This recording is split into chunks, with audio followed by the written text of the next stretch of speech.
Bonjour chers étudiants de l'école du maître, ici Jan Opsich. Quelques paroles qui pourraient intéresser nos étudiants qui sont dans les évangiles. Nous allons regarder un petit peu le texte de Matthieu tout à la fin, ce qu'on appelle la grande mission de Jésus qu'il donne à ses apôtres. Ils sont 11 à ce moment-là. Judas sera remplacé plus tard, comme on le voit en Actes chapitre 1.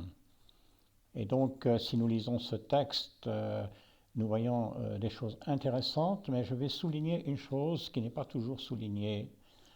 Bien sûr, nous avons dans ce texte l'affirmation de l'autorité, parfois traduit pouvoir, mais je pense qu'il s'agit de l'autorité ici de Jésus, l'autorité d'envoyer ses apôtres, l'autorité de donner un enseignement, de donner des commandements. Il faut une autorité pour donner des commandements. Donc il dit que toute autorité m'a été donnée dans le ciel et sur la terre. Donc le verbe ici m'a été donné est un passé, c'est une chose faite avec des conséquences présentes et futures. Le mot exousias, autorité, bon, parfois traduit pouvoir ou autorité, je pense qu'ici dans le contexte il s'agit surtout de son autorité. L'autorité du Christ d'hier qui ressort dans tout l'évangile, même depuis le départ. Et ce serait d'ailleurs une étude à faire. C'est la question de l'autorité du Fils, l'autorité du Christ, même dans son enseignement, dans ses manières, qui ressort à travers tout cet évangile. Mais il est conclu par cette idée d'autorité. Autorité qui lui a été donnée, bien sûr, sur la terre et dans le ciel.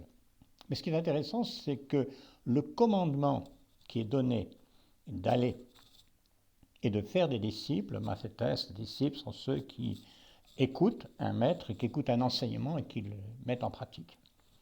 Ce commandement, cet impératif, c'est le seul, on pourrait dire, impératif qui se trouve dans cette mission. C'est vraiment aller faire des disciples. Et ensuite, on a deux verbes qui se trouvent dans une manière, qui sont écrites d'une manière assez intéressante, puisqu'il ne s'agit pas d'impératif, mais de participe présent. Donc, aller faire des disciples, donc impératif, et tout de suite, baptizantes, les baptisants.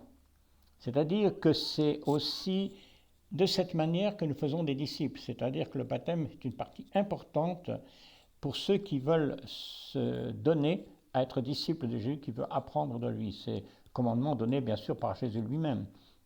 Donc, faire des disciples, les baptisants, au nom du Père, du Fils et du Saint-Esprit. Bon, ici nous avons cette autorité, puisque au nom d'eux indique une autorité, le Père, le Fils, le Saint-Esprit, qui sont en fait au nom singulier du Père, du Fils et du Saint-Esprit, c'est Dieu lui-même.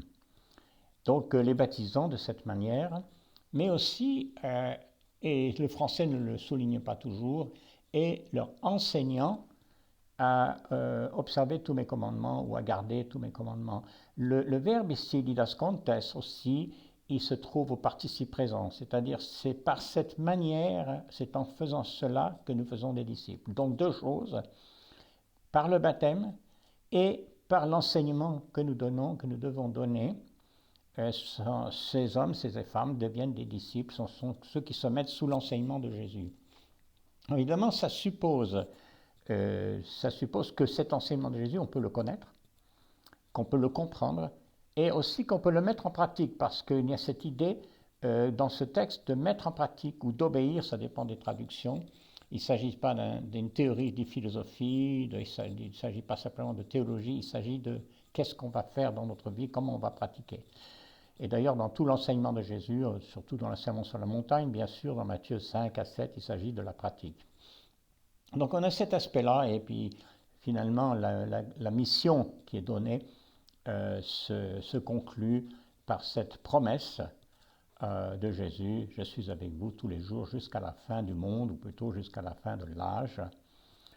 C'est une promesse qui est faite ici au 11, mais qui concerne tout le monde, qui concerne tous ceux qui vont suivre, tous ceux qui vont accomplir cette mission jusqu'à la fin de l'âge.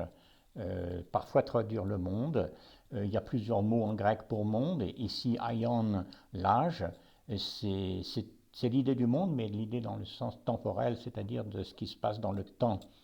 Ici, nous sommes amenés à considérer le temps qui passe, le temps dans lequel nous vivons et dans lequel nous faisons des choix et des décisions, le temps de notre vie peut-être aussi, mais le temps aussi qui se passe jusqu'à sa venue, jusqu'à son retour.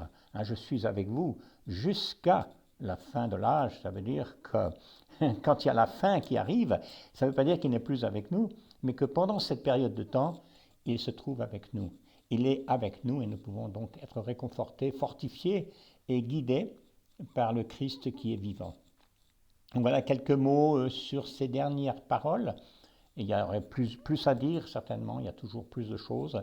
Et que cet enseignement puisse vous garder, vous réconforter et aussi vous fortifier, vous guider dans toute situation où vous faites ce travail, où vous faites ces études aussi, puisque je suis persuadé que chacun de vous qui étudie est aussi quelqu'un qui enseigne, ou en tout cas qui a ce but dans sa vie. Que Dieu vous aide dans tout cela.